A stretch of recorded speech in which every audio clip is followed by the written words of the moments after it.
Jai Radha Madhava Punjabi Hari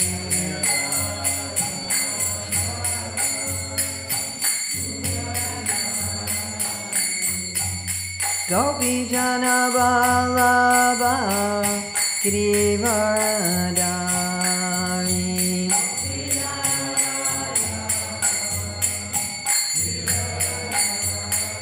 Yasodanandana Braja Janaranjana Yamuna Tiravanachari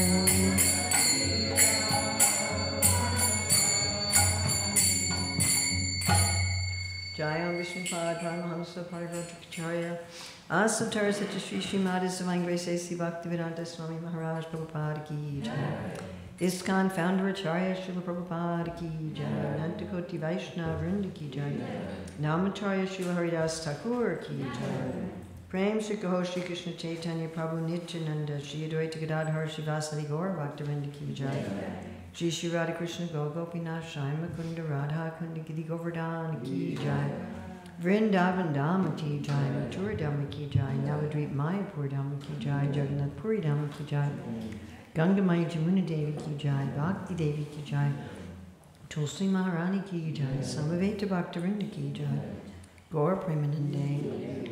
All glories to the assembled devotees. All glories to the assembled devotees. All glories to the assembled devotees. All glories to Sri Guru and Gauranga. All glories to Srila Prabhupada. Nama Om Vishnu Padaya Krishna Prasthaya Bhutale Srimati Bhakti Vedanta Swami Niti Namani Namaste Saraswati Devi Gauravani Pacharane Namaste Sunyavadi Paskachade Satane Vandeham Shri Guru Shri Yuta Padakamalam Shri Guru and Vaishnavamscha Shri Rupam Sagrajatam Sahagana Raghunatham Vitam Sam Sajivam Sadvaitam Sadvadutam Parijana Sahita Krishna Chaitanya Devam Shri Radha Krishna Padam Sagana Lalita Shri Vishakam Dutamshcha Panchakalpa Chubhyascha Kipasandhibhyevacha Patitinam Pavanebhyo Vaishnavebhyo Om Namo Bhagavate Vasudevaya Om Namo Bhagavate Vasudevaya Om Namo Bhagavate Vasudevaya. So this is October 9th, 2024. And we're reading from Srimad Bhagavatam, Canto 2, Chapter 9, Text 34, which is also Chaitanya Charitamrita, Adi Lila, Chapter 1, Text 54. Ritertam yat pariyeta na pratiyeta chatmani tad vidyad atmano mayam yata baso yata tamaha. Please chant. Ritertam yat pratiyeta Chatmani Tat Vidyadatmano Mayam Yatapaso Yatatamaha Ritertam yat pratiyeta Pratiyeta Chatmani Tat Vidyadatmano Mayam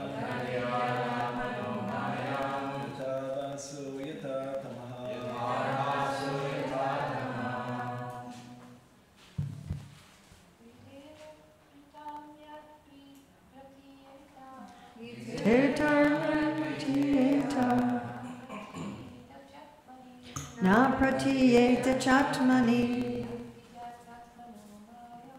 Tat vijadatmano rayam.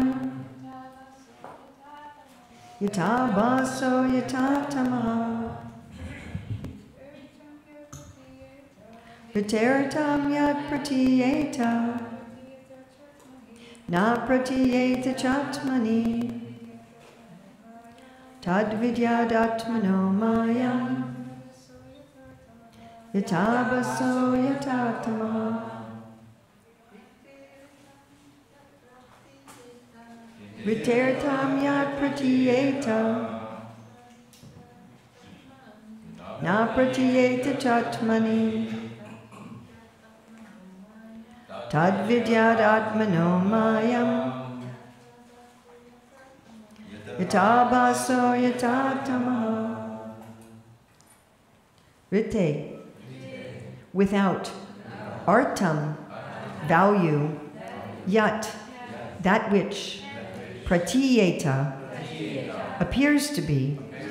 Na, not. Pratiyeta, appears to be. Cha, and. Atmani, in relation to me. Tat, that. Vidyat, you must know. Atmanaha, my. Mayam, illusory energy. Yata, just as. Abhasa, the reflection. Yata, as. Tamaha, the darkness. Srila Prabhupada's translation from the Bhagavatam. O Brahma, whatever appears to be of any value, if it is without relation to me, has no reality. Know it as my illusory energy, that reflection which appears to be in darkness. We'll read Srila Prabhupada's translation from the Chaitanya Charitamrita. What appears to be truth without me is certainly my illusory energy, for nothing can exist without me. It is like a reflection of a real light in the shadows, for in the light there are neither shadows nor reflections. So the Chaitanya Charitamrita purport is much shorter than the Bhagavatam purport, but I'm going to read a little bit from each. So in the Bhagavatam, Srila Prabhupada's talking about creation, maintenance, and destruction. And he's talking about removing a thing from its relationship from the Lord is called illusion. Then he says, misconceiving one thing for another is called illusion. For example, accepting a rope as a snake is illusion, but the rope is not false. This rope as it exists in front of the illusion person is not at all false, but the acceptance is illusory. Anything that appears as apparently not produced out of my energy is called Maya. The conception that the living entity is formless, or that the Supreme Lord is formless, is also illusion. So this is going to be a very important point we'll be talking about. In the Bhagavad Gita 2.12, it was said by the Lord in the midst of the battlefield that the warriors standing in front of Arjuna, Arjuna himself, and even the Lord had all existed before. They were existing on the battlefield of Kurukshetra, and they would all continue to be individual personalities in the future also, even after the annihilation of the present body, and even after being liberated from the bondage of material existence. In all circumstances, the Lord and the living entities are individual personality, and the personal features of both the Lord and the living entities are never abolished. Only the influence of the illusory energy, the reflection of light in the darkness can, by the mercy of the Lord, be removed. The independence of the individual living being is, again, I'm not reading the whole purport. The independence of the individual living entity is not real independence, but is just a reflection of the real independence existing in the Supreme Being, the Lord. The false claim of supreme independence by the conditioned souls is illusion. Person with the forefront of knowledge become illusioned, and therefore the so-called scientists, physiologists, empiric philosophers, etc. become dazzled by the glaring reflection of the sun, moon, electricity, and deny the existence of the Supreme Lord. The medical practitioner may deny the existence of the soul in the physiological bodily construction of an individual person, but he cannot give life to a dead body, even though all the mechanisms of the body exist after death. The psychologist makes a serious study of this physiological condition of the brain, as if the construction of the cerebral lump were the machine of the functioning mind. But in the dead body, the psychologist cannot bring back the function of the mind.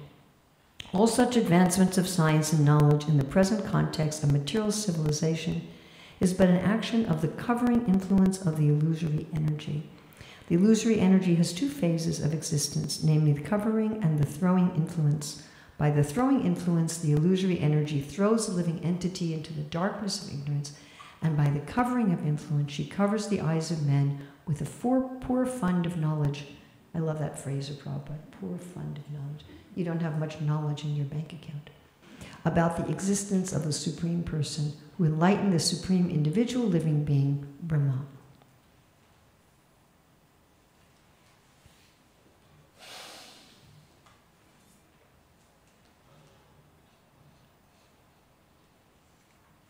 Okay, I'm going to look at the Chaitanya Charitamrita purport. In the previous verse, the absolute truth and its nature have been explained. One must also understand the relative truth to actually know the absolute. The relative truth, which is called Maya, or material nature, is explained here. Maya has no independent existence. One who is less intelligent is captivated by the wonderful activities of Maya, but he does not understand that behind these activities is a direction of the Supreme Lord. The real nature of Maya, the illusory energy, is clearly explained in the Bhagavatam. The absolute truth is substance, and relative truth depends upon its relationship with the absolute for its existence. Maya means energy, therefore the relative truth is explained to be the energy of the absolute truth. When the material manifestation appears very wonderful, that is also a perverted reflection of the supreme sunshine, the absolute truth, as compared in the Vedanta Sutra. As darkness is situated far away from the sun, so the material world is also far away from the spiritual world. The Vedic literature directs us not to be captivated by the dark regions, tamaha, but to try to reach the shining regions of the absolute, yogi dhamma. That which is relative, temporary, and far away from the absolute truth is called maya, or ignorance. This illusion is exhibited in two ways, as explained in the Bhagavad Gita. The inferior illusion is inert matter, and the superior illusion is the living entities. The living entities are called illusory in this context only because they are implicated in the illusory structures and activities of the material world. Actually, the living entities are not illusory, for they are parts of the superior energy of the Supreme Lord and do not have to be covered by Maya if they do not want to be so.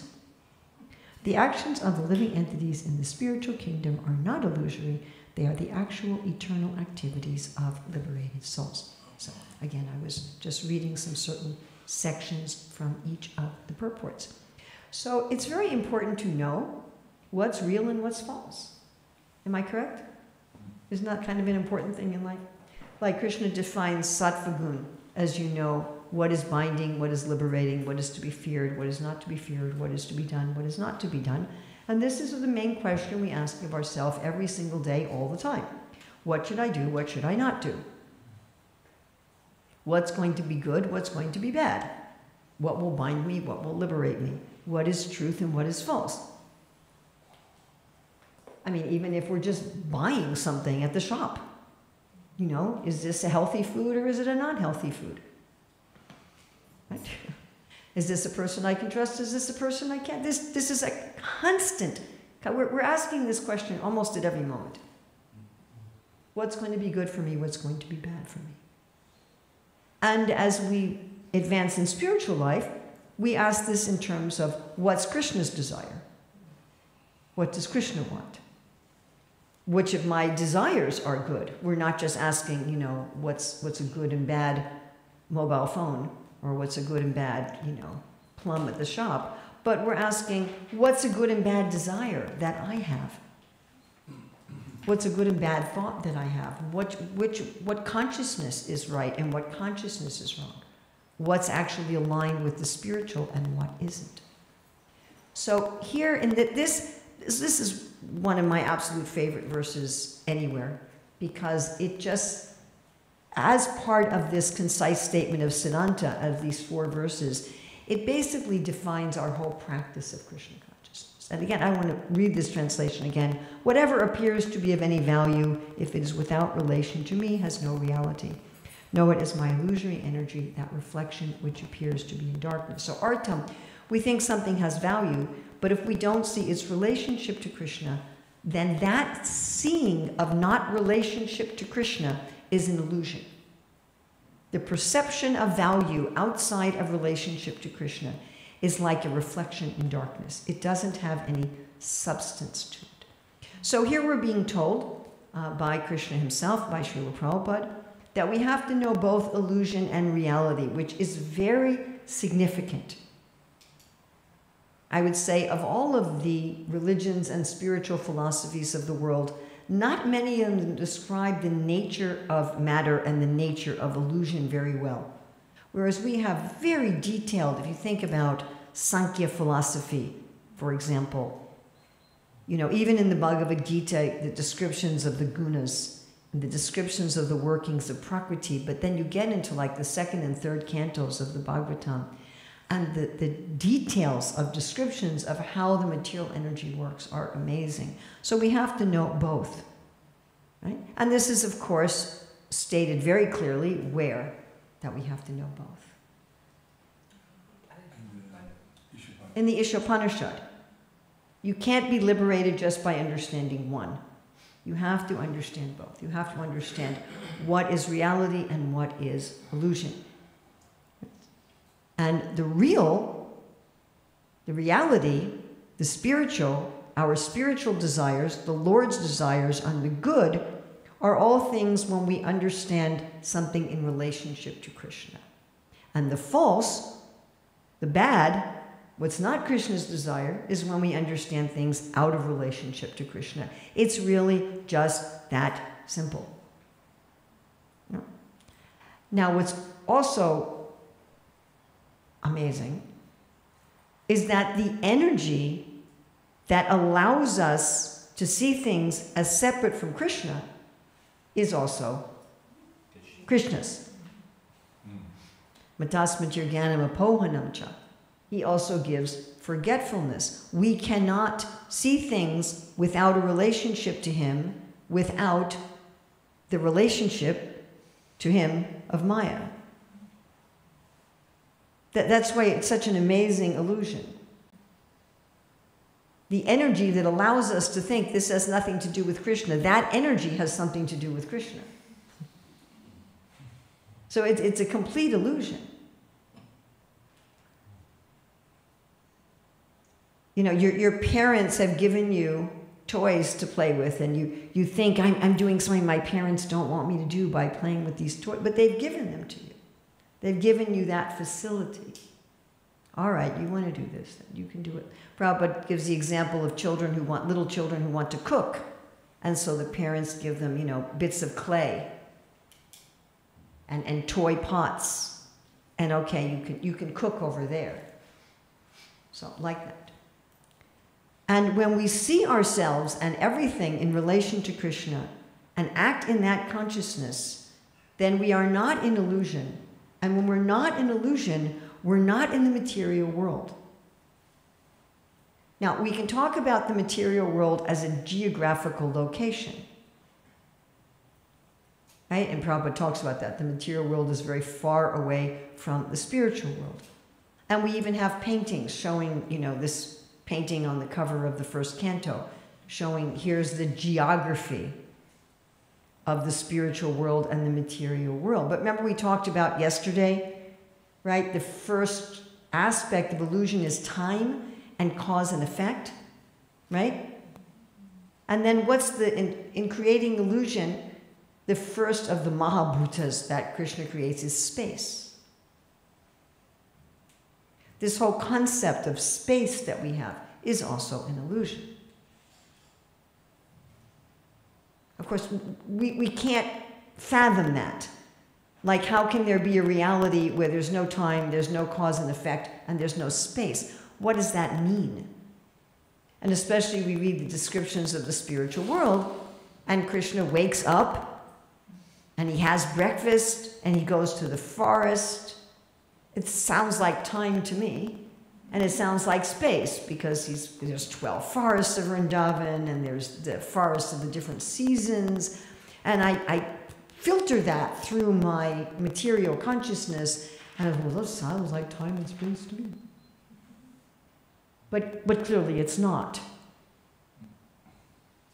You know, my late godbrother Sadaputa liked to talk about this a lot. How Krishna's concept of space is so radically different from ours. And he would like to quote the verse, Ekopya Sorachaitam Jagadanda Koti Yach Chaktirasti Jagadanda Chayayaranta Andantarasta Paramanu Chayantarastam. That Krishna is within every atom and the whole universe is within Krishna. So we can think of either of those separately. So I can think, there's Krishna. Okay, here's Krishna.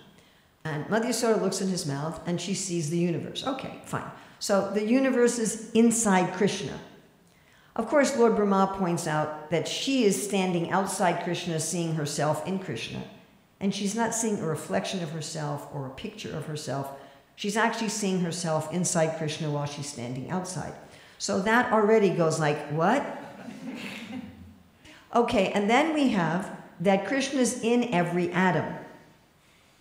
So I can get a picture of that too. I get a picture of like this little tiny, Paramatma. Like we have these paintings like that, right? Where you have, like a nature scene and then there's a little painting of Paramatma in the tree and in the dog and in every atom. So I can picture that, okay. So then I'm going to go into the atom and there's Krishna. And inside Krishna, there's the universe. And inside that universe, Krishna's in every atom, and inside Krishna in every atom, there's a universe. And my concepts of space cannot accommodate this. It makes no sense to me in terms of space.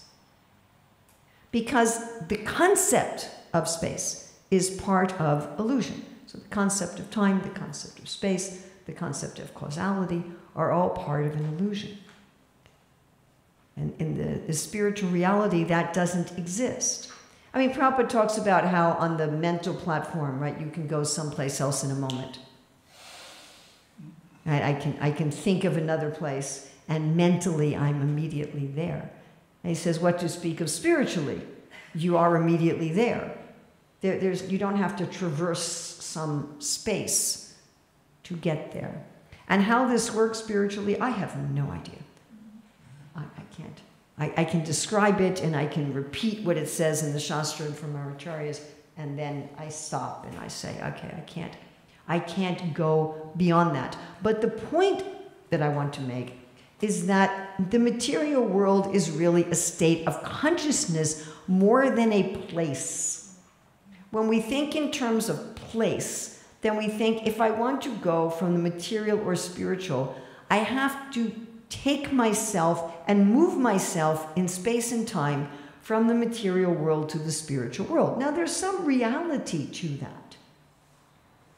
Like we have the descriptions of Dhruva getting in an airplane and traversing the planets, or, Gopakumar traveling through the material world and through the coverings and coming to the gates of Vaikuntha. So there's something to that. It's not that there's nothing to that.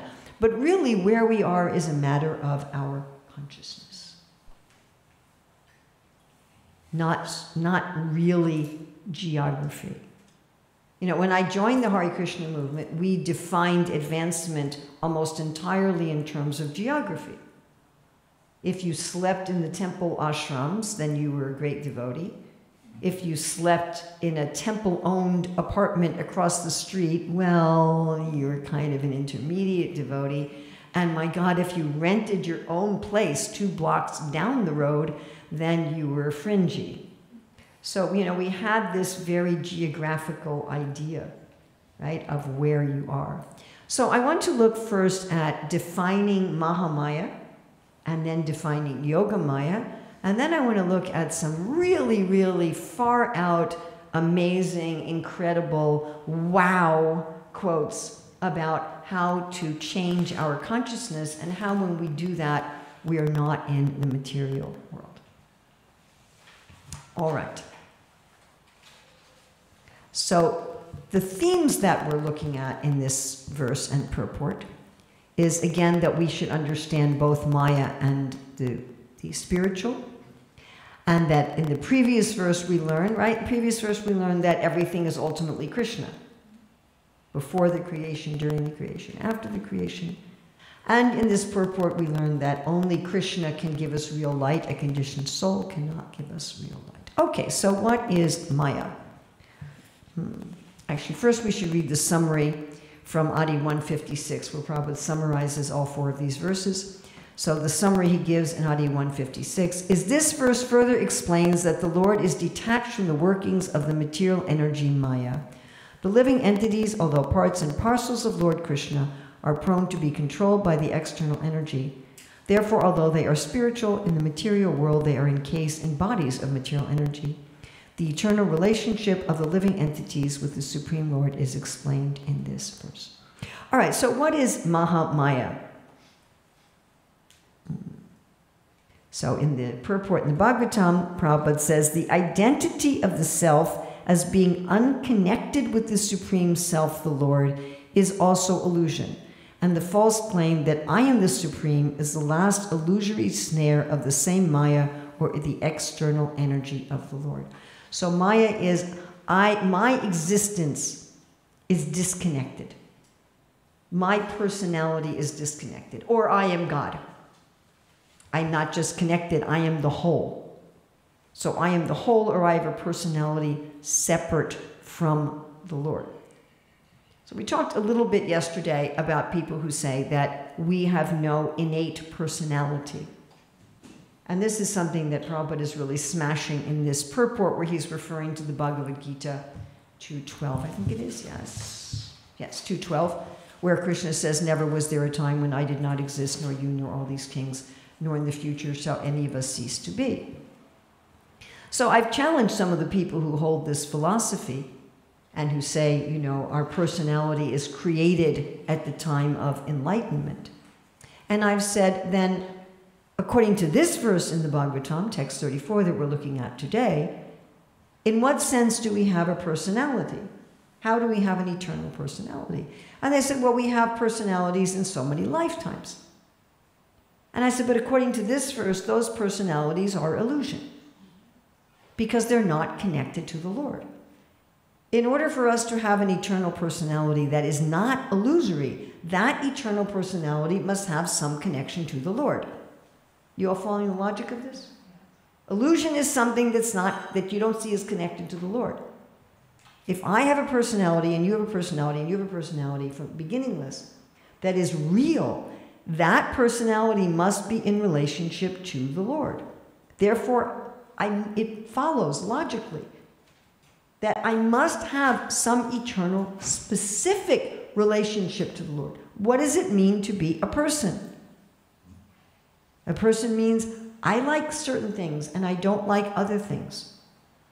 I have certain opinions that are different from yours. I have certain tastes that are different from yours. I like certain colors. I like certain kinds of food. I like certain kinds of activities. I have a certain kind of what Prabhupada calls nature or temperament. Like we see the liberated souls in the spiritual world. Some of them are very argumentative. Some of them are very submissive. But they have different personalities, which Srila Rupa Goswami talks about in the Bhakti Rasamrita Sindhu and Ujjwala Nilamani. Right? The varieties and the combinations of different personalities in terms of their relationship with Krishna. And that must exist without beginning for me to be a person. Prabhupada says here in the purport that both the living entity and the Lord are not formless. That means I must have a form. I must have a nature, I must have certain desires, I must have certain proclivities, and I must have certain form. So Mahamaya is I forget that, and I think I have a nature and personality and desires and form that are disconnected from Krishna. It's not like the impersonalists say, right, that the Maya is thinking I have some form and personality, and reality is realizing I don't have any form and personality. Who's the I that realizes I have no form and personality is another question. Because that I that's realizing I have no form and personality must also be part of illusion. Which is what the Buddhists say. You know, the Buddhists say you get detached from your form and personality in this world. You see yourself as the observer, and then you realize there is no observer either. Who is realizing there's no observer? I don't. You know, they run into a logical paradox. But Maya is thinking, I have a personality that's not connected with Krishna. Mm-hmm. In the Adilila purport, 54, Prabhupada says, when the material manifestation appears very wonderful, this is due to a perverted reflection of the supreme sunshine. The absolute truth is confirmed in the Vedanta Sutra. Whatever one can see here has its substance in the absolute. So again, if I see things that are wonderful without relationship to Krishna, I see them as wonderful in terms of my enjoying them separately from Krishna. Here's wonderful food for me to enjoy. Here's wonderful nature for me to enjoy. Oh, it's just here. You know, I just kind of wake up and there's all these wonderful things here for me to enjoy. And I don't think about where they came from or who owns them or anything. They were just put here for my pleasure.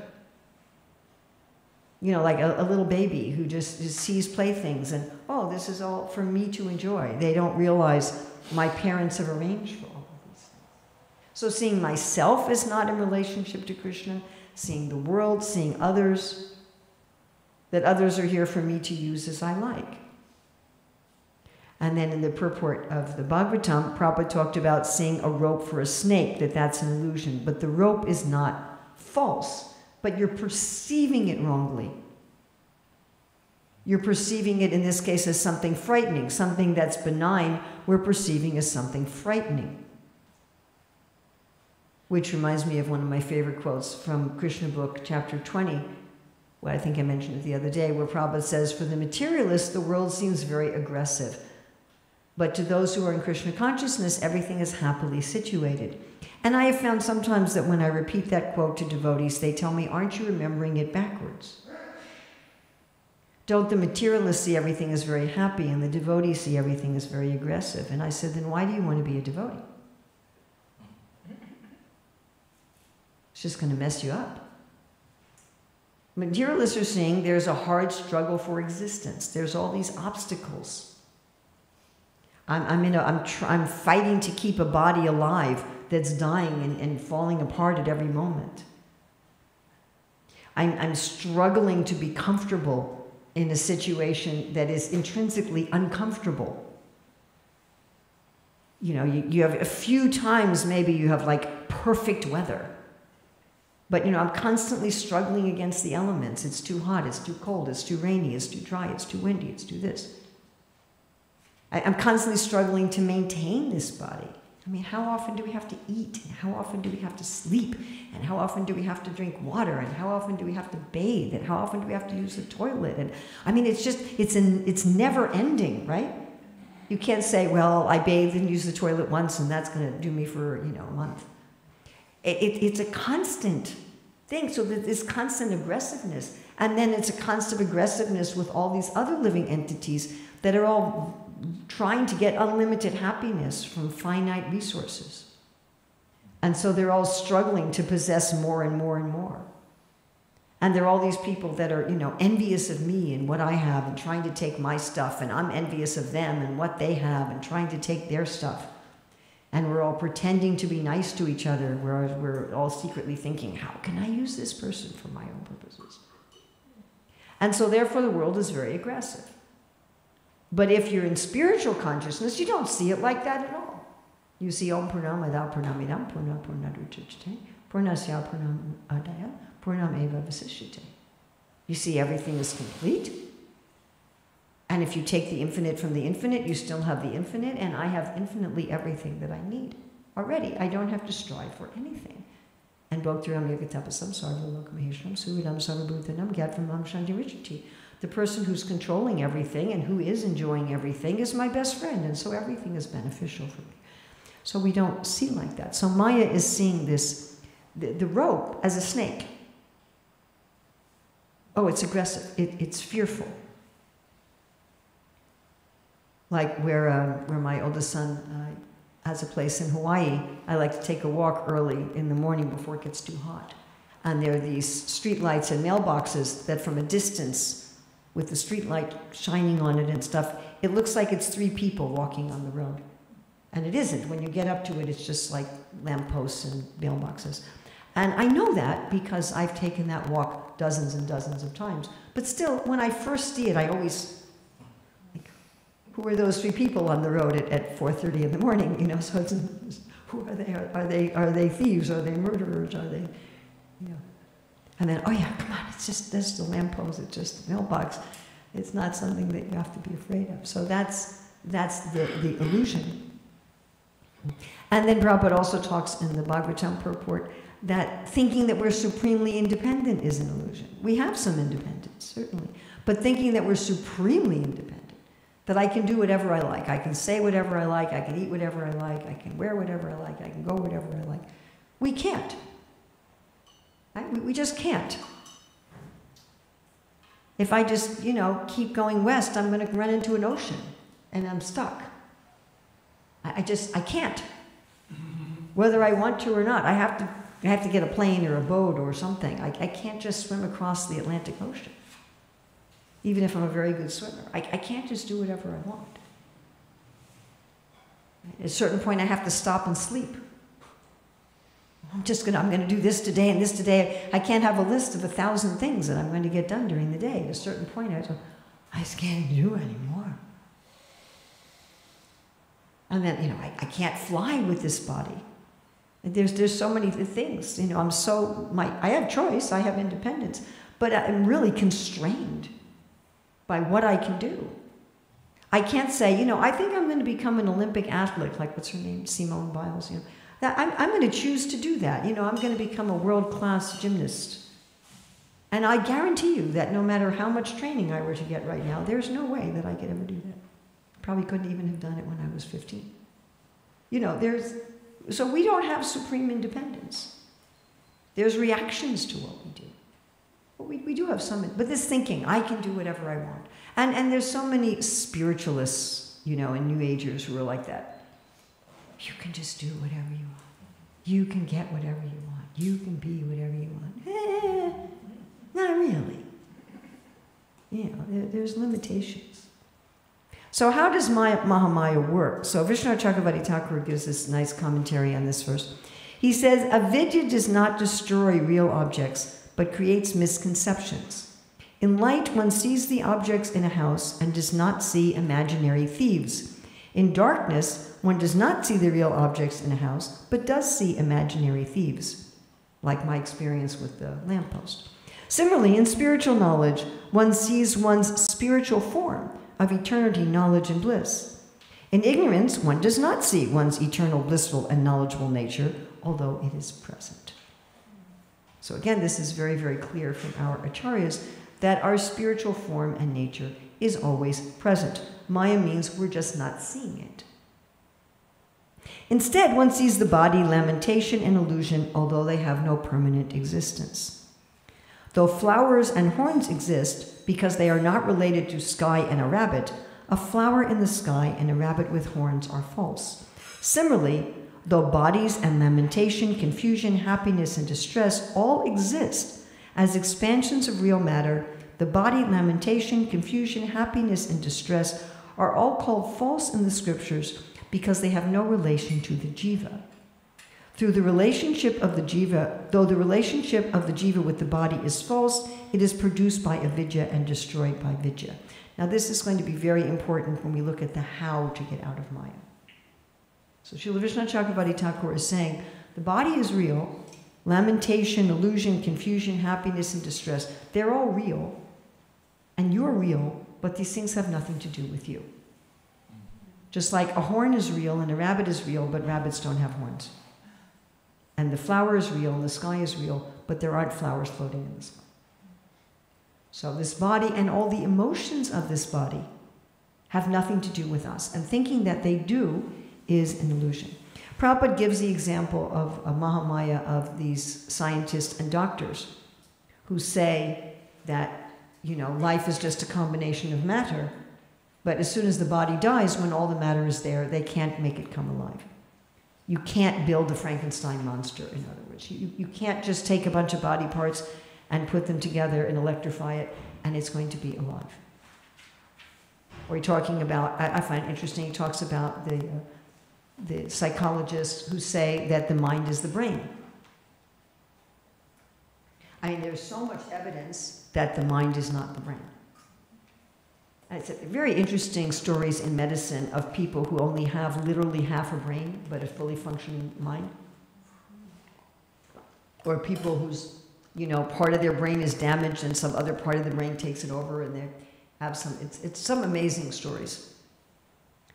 And of course we know that people can leave their body and still have a functioning mind. All of the out-of-body experiences. So one time this one lady was coming regularly to Bhaktivedanta Manor, but her husband was an atheist and a materialist, and she asked me if I would preach to him. So I just started preaching to him about the difference of the subtle body to the gross body. I didn't go immediately to the spiritual, because he thought everything was matter. And I said, there is so much empirical evidence for out-of-body experiences. I mean, there's so much, and it can't be explained any other way, and it just can't be ignored.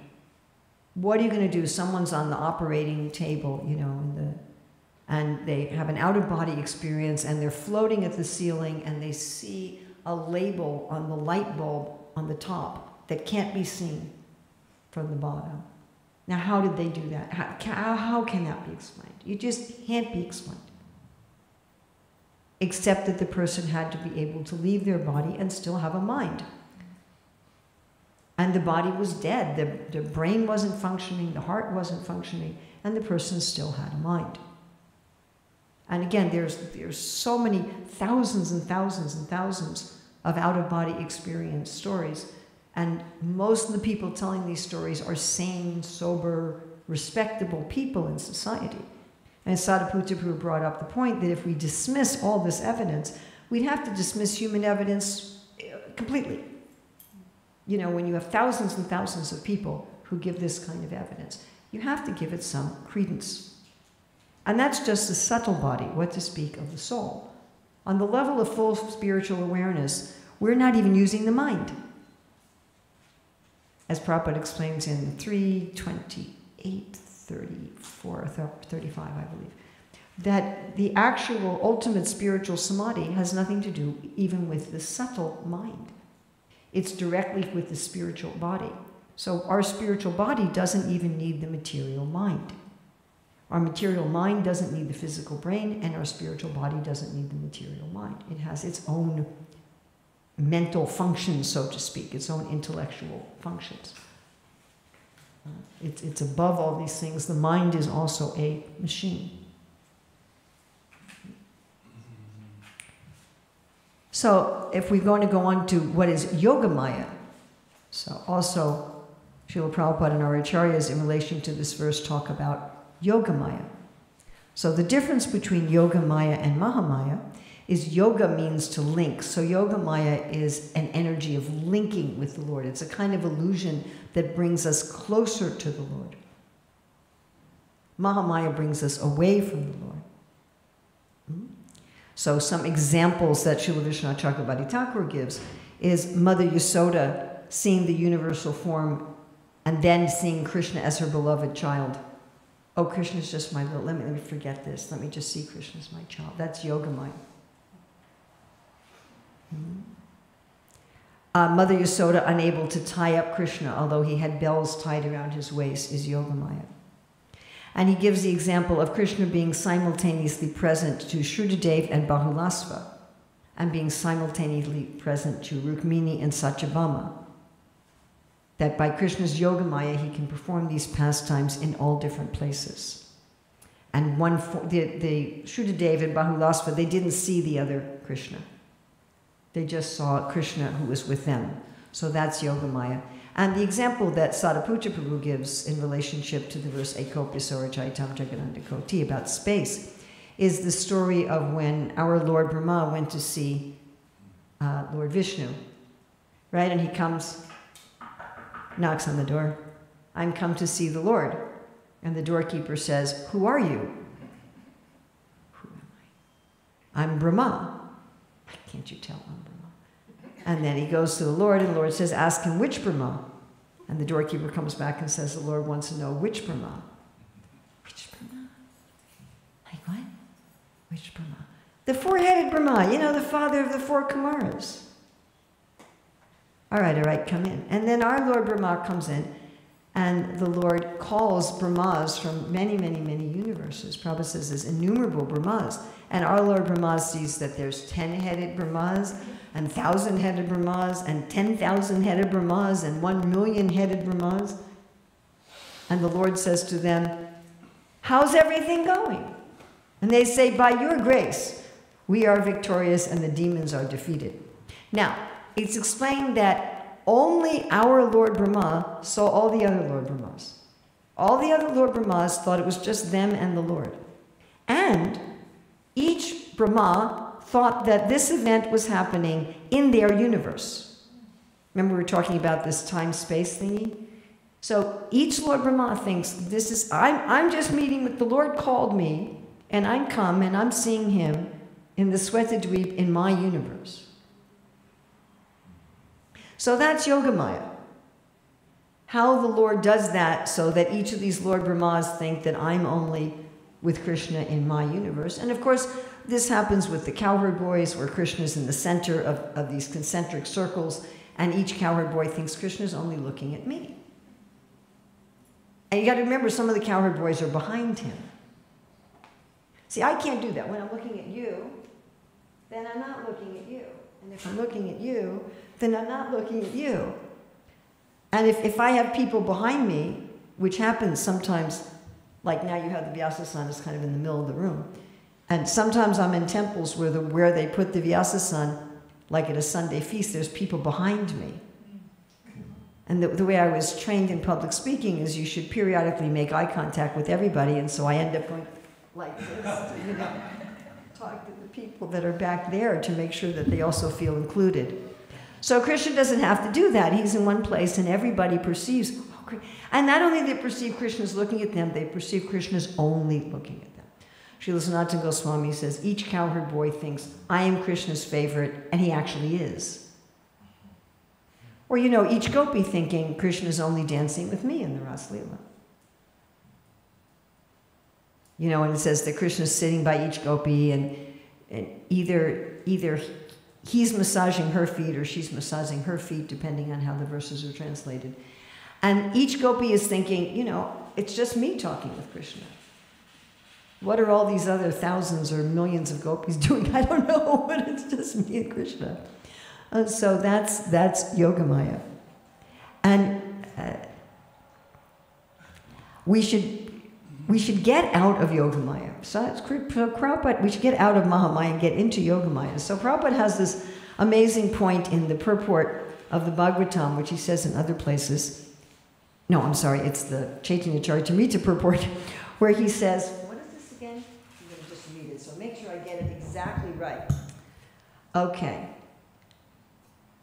Actually, the living entities are not illusory, for they are parts of the superior energy of the Supreme Lord and do not have to be covered by Maya if they do not want to be so.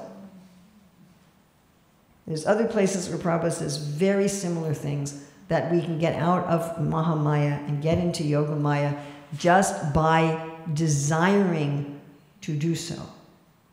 And when I read these, I don't know about all of you, but when I read these things, I go, it doesn't feel like that. I feel like I've been desiring to get out of Mahamaya and into Yogamaya for a very long time, and I'm still stuck. Okay? Now, we do need to have mercy. Like Prabhupada on his, in his poem he wrote when he was first coming to America, he said, by your will you've put everyone into illusion, and by your will you can also remove that illusion. So we do also have to have mercy. And again, turning to Vishwanath Chakravarti Thakur's commentary on the Bhagavatam verse, he talks about this mercy. He says, when pure bhakti, which is mercy of the Lord incarnate and the essence of the Chit Shakti, becomes very strong and prominent by amount and type, it is completely independent and does not consider good or bad, and may appear suddenly within conditioned jivas, even a bad conduct, or who are born as Rakshasas, Pulindas, or Pukasas, whereas it may not appear within Brahmanas or Sannyasis, even if they are liberated. By that bhakti alone, all suffering, including avidya, is destroyed. So that sounds very whimsical and random if you just take it on face value. There's this energy of the Lord called bhakti who's like, there's a really fallen, pukasa, whoever that is. I don't know what a pukasa is. Probably I'm a pukasa, I don't know. But just as like there's a pukasa, and I'm just going to give them bhakti. And there's a liberated sannyasi who's already Brahman realized, I'm not going to give him bhakti. So it kind of sounds like that. But there's really an interplay between the mercy of the Lord and our desire. And that's true in Mahamaya too. Each of us have this particular body and this particular life experiences given to us by Mahamaya because we wanted it. Now, we wanted it foolishly, and we may not have realized how we wanted it. Kind of like if I park in an illegal parking space, on one level, I want to get a ticket. But the way I'm thinking in Mahamaya is, I'm going to park in this illegal space and not get a ticket. Or I don't know how this works, but somehow I still seem to believe that I can have an extra piece of cheesecake and not feel too full after the meal. I don't know why I believe that. After all my life experiences, that if I have that extra piece of cheesecake, I will feel uncomfortable. I've experienced this so many times, but I'm thinking, well, this time it won't happen. Or if I stay up too late, I'll feel tired the next day. No, I'll be able to do that. I can do that. It'll work. I can stay up till 11 and wake up at 3:30 and feel refreshed. And well, it never worked before. So, in one sense, everything we have in this world is due to our desire. But in another sense, we have this kind of thinking, again, I have this unlimited independence. That I'm thinking that, okay, well, I don't really desire the results of my activities. I desire the cheesecake. I desire to park wherever I like. I desire to stay up to 11 o'clock at night, and I don't really desire the results of that. But actually, we do desire. It's a package. It's a package. And I am actually preferring to feel too full or to feel tired rather than to eat less or to sleep properly. Does that make sense? I really am saying I prefer that. That's what I prefer, although I'm not honest with myself about my preferences. And therefore, Maya is giving me a suitable body and a suitable psychology and a suitable life according to my desire. Right? And so in each life we're thinking, I think I'd like it more this way, or I think I'd like it more this way. Like I like to quote Julia Roberts, who took initiation from some guru in Vrindavan and calls herself a Hindu. And she said, in this life I'm at the front and I'm famous, and next life I want to be in the back and quiet. And I thought if we think like that too, well, I'm too shy, I wish I was more outgoing. Okay, you got to get another life. Whatever it is, I wish I wasn't like this, I wish I wasn't like that. I wish I was like this instead, and we have to get another life. So if that's true materially, that Krishna is responding to our desires, then why wouldn't that be true spiritually? Much more, because when I have spiritual desires, that's also Krishna's desire. If I want to be an outgoing person or a shy person in this world, or I want to be expert at flying, or expert at swimming, or expert at this, or expert at that in this world, that's not actually Krishna's desire for me. So he'll fulfill that desire, but none of us are happy with the result. But when I want to regain my eternal spiritual form and I want to serve Krishna, that's what Krishna wants. And so certainly he'll fulfill it. So that mercy is a natural and almost we can say automatic response. If we think it's automatic, then it doesn't happen, if that makes any sense. If I think, well, if I desire spiritually, Krishna is obliged to give me bhakti, then he'll go, nah, you kind of missed the boat on that one. But it is really his natural response. All right, so what can we do? And I got these quotes, and I had so much fun. I love these quotes. Can't read it like that. You've got to get bigger. All right. So this is from a lecture on the Nectar Devotion in 1972. So the so-called sannyasi, Brahma Satya Jagan Mithya, in the Srimad Bhagavatam, he's quoting a verse from 10:2-32. To the Vaishnavas, to the devotees, we cannot accept that this jagat, this world, is false. No, how can it be false? And I talked about this yesterday. Suppose you enter into a very beautiful garden, very nice trees, so many nice flowers. Everything is, they are nice. The proprietor of the garden takes you to show you. So I had this experience yesterday that Thibault took me around the garden, and I was admiring the squash, and the chard is amazing, and the kale, right?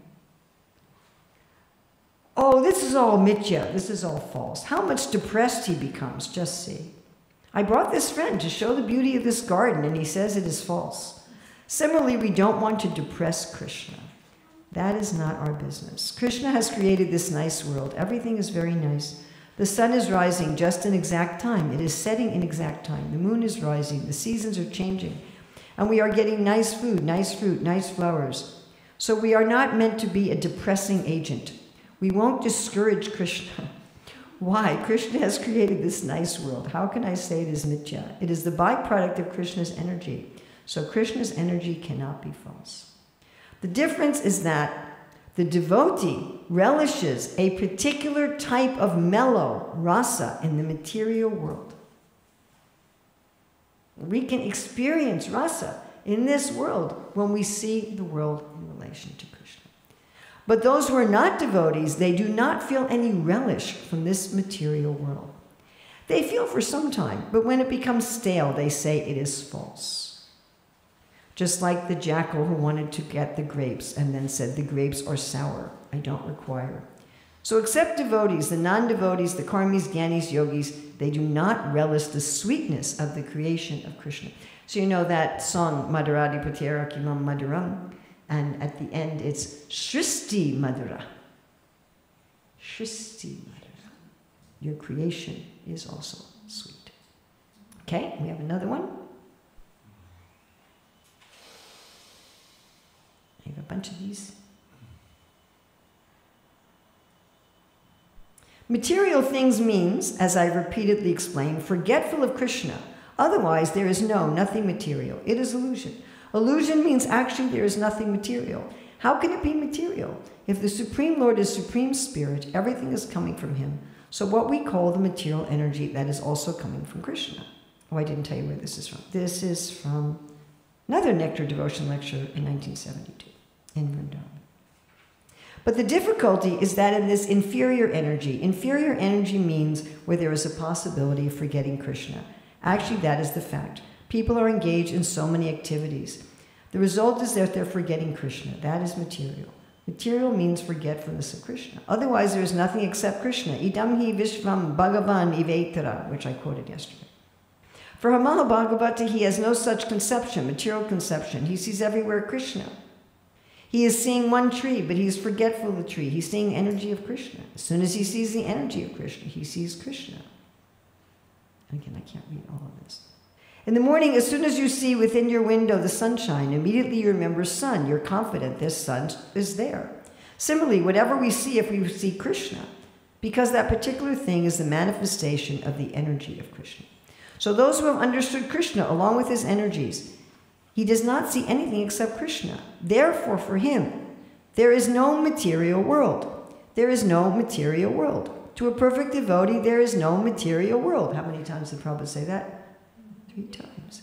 Everything is spiritual. Sarva kalamidam Brahma. He sees everything as Brahman. So we have to make our eyes to see Krishna. Tat paratema nirmalam. Sarvapadi vinirmuktam tat paratema nirmalam rishikesha rishikeva sevanam bhakti ruchite. As soon as we are in Krishna consciousness, our seeing, touching, smelling, everything becomes nirmala, purified. Then we can immediately see Krishna. Are these fun? Yes. Okay. Oops. Sometimes my phone does what I want it to do, and sometimes it doesn't.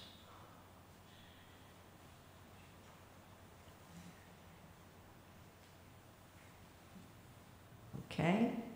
This is from the purport to Bhagavatam 10.10.5. This is really interesting. It's kind of looking at it from the other point of view. Within the waters of the Mandakini Ganges, which were crowded with gardens of lotus flowers, the two sons of Kuvera would enjoy young girls, just like two male elephants enjoying in the water with female elephants. Srila Prabhupada's purport.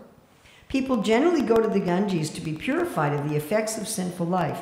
But here is an example of how a foolish person entered the Ganges to become involved in sinful life. It is not that everyone becomes purified by entering the Ganges. Everything spiritual and material depends on one's mental condition.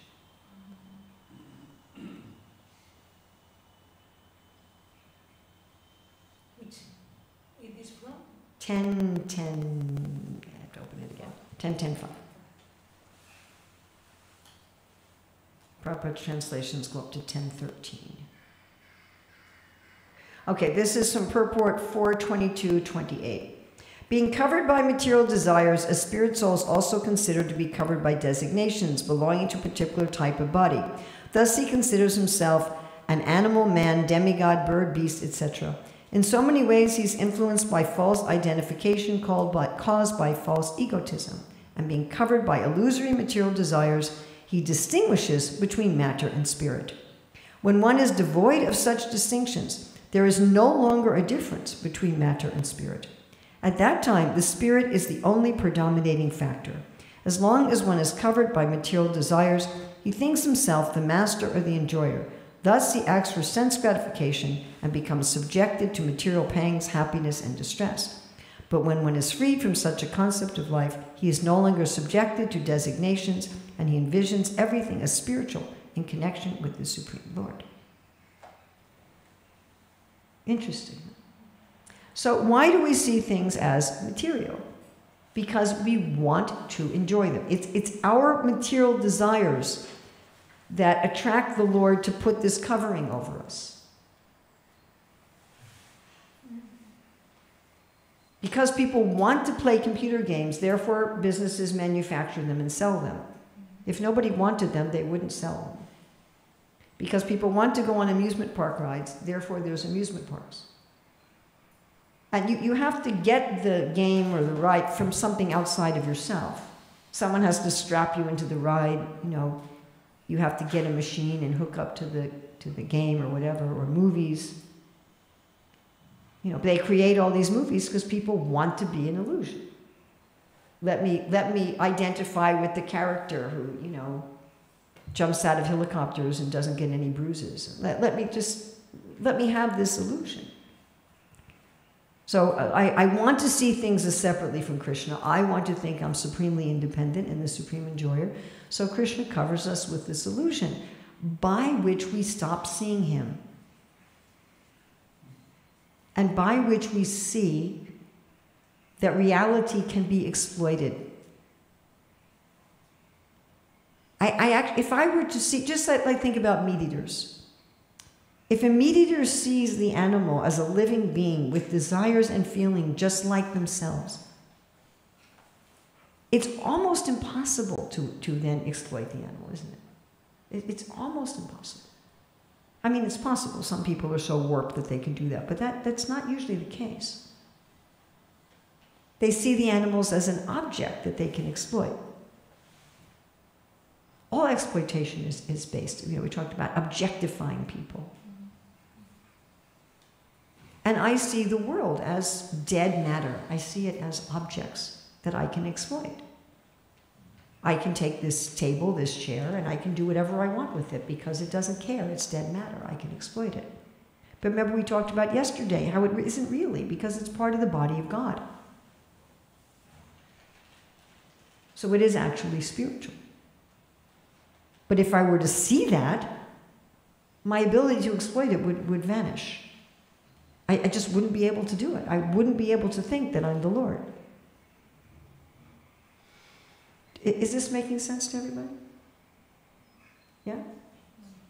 If Krishna were to show us this world is his body and everything here is spiritual, everything is alive, and I'm just part of him. It would be impossible for me to maintain this thing that I'm the center of the universe and I'm very important and all other living beings are really, they don't really have the kind of feelings that I do. Or if they do, my needs are more important than theirs. I mean, it operates on such a level, even in dealing with devotees. Like, it happens to me frequently that someone will come and say, Urmila, I really need to talk to you about something. And I'll say, well, I'm really tired right now, I have to rest. But this is very important. And I'll say, it may be very important, but I have to rest right now. I'll talk to you later. Like, is the world going to fall apart if I don't talk to you right now? Like, is there going to be an atom bomb? And this mentality is thinking, my needs supersede your needs. On the extreme level, that comes to things like murder and rape and theft. My need for wealth is more important than yours, and therefore I can take something that belongs to you without your possession, without your permission. That's what rape and stealing is all about, right? I can take your possessions or I can take your body when you're not willing to give them to me because my desires and my needs are more important than yours. But it comes even on the very subtle level, taking someone's time and energy that they're not willing to give you right now, or in ways that they're not willing to give you. Using anyone in any way that they're not voluntarily giving you because I'm the enjoyer. I have the right. And in order to do that, we have to stop seeing the other person as another living being with their own needs and their own desires. As soon as we do, we couldn't do that anymore. And it was such a revelation to me when I saw, oh my God, I do this. I think other people are obliged because what I need is so urgent and it's so important that they have to be willing to put aside their desires and their needs at my demand. And I was like, wow, that's terrible. What a horrible thing. I don't want to do that anymore. And again, this goes to the extreme of meat eating and rape and theft and murder and things like this, where I can just take. But in order to have this, whether it's at a very, like Prabhupada says, the thief of a diamond or the thief of a cucumber, they're all thieves. So whether it's on a really gross level, that I'm stealing someone else's country, or whether it's a really tiny level, that I'm trying to suck someone's time and energy that they don't want to give me. All of this depends on not seeing the world as divine. So it is a contradiction to want to maintain an exploitive mentality and see the world as divine. So when we're thinking, yes, I desire to see the world as divine. Yes, I desire to be in spiritual consciousness. Yes, I have a desire to be in the... I really want it. But if I'm thinking, I'd be so much better able to exploit in that situation. God, I'd have access to desire trees. I'd have the Lord in my hand. Prabhupada says the pure devotee holds the Lord in his hand. I'd have the Lord in my hand. Well, I'd really be able to exploit that. And if that is maintained in us to any degree, then we don't really want to see the divine. And Krishna is going to respond to our actual desires. So the whole idea of sadhana bhakti, as Krishna says in Bhagavad Gita 12:9, is to change our desires. That's the purpose of our sadhana. The purpose isn't, to check off a list. Okay, 16 rounds, okay. Were they pretty attentive? Yeah, pretty attentive. 3 Gayatris, okay, did that. Was that pretty attentive? Yeah, it was pretty attentive. Okay. How many pages did I read? Read this many pages in the Bhagavatam. Did I wave the incense and ring the bell? Yeah, I did that. Did I eat prasadam? Yeah. Did I try? Did I say the prayer before prasadam? Yeah, I did. Like a checklist. The idea is that we're actually trying to change our desires. We're trying to to revive our original desire to be happy as a servant and to be happy as a part of God and not to try to take Krishna's place. To see that I already have everything that I could ever want as part of Krishna. Now, in doing this, we also practice using the material energy in his service. We behave as if we saw the world as divine, even if we don't yet. So, okay, I'm going to use this chair in Krishna's service, I'm going to use this pumpkin in Krishna's service, I'm going to use my clothes in Krishna's service, I'm going to use my body in Krishna's service. I'm going to act as if I had that vision, because when we act as if we had that vision, we end up feeling happier, and that ends up thinking, oh, I really would like to have that vision.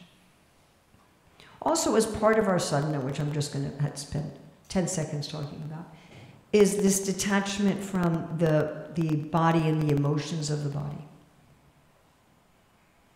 That they're real. What did Vishwanath Chakravarti Thakur say? The lamentation, the illusion, what were all those things? They're all real, they're all Krishna's energy, but they have nothing to do with me. The thoughts that go through my mind, the emotions that go through my mind, the desires that go through my mind, they're not me. So this is attachment and detachment. I focus on building up my desire to really be Krishna's servant. Where it's like, if someone says, do you want to just be an insignificant servant 1,000 times removed, that my heart goes, yes, instead of, oh, 1,000 times removed? I'll be nothing. So to change that attractive desire and then to become detached from the machine of the mind, saying, don't you want this? Don't you feel this? Don't you want this? Don't you feel this? You feel this. You think this. You want this. And no, that's not me. So thank you very much. And then tomorrow there's a break tomorrow. And then on Friday we'll do verse 3 of the Catur Sloki, and on Saturday verse 4. So again, I don't have time to read all the full purports in the class, and if you can read that beforehand, that would be. I'm just reading bits of the purport, so if you can read that before class, that'd be very nice. Thank you very much. Prabhupada ki jai.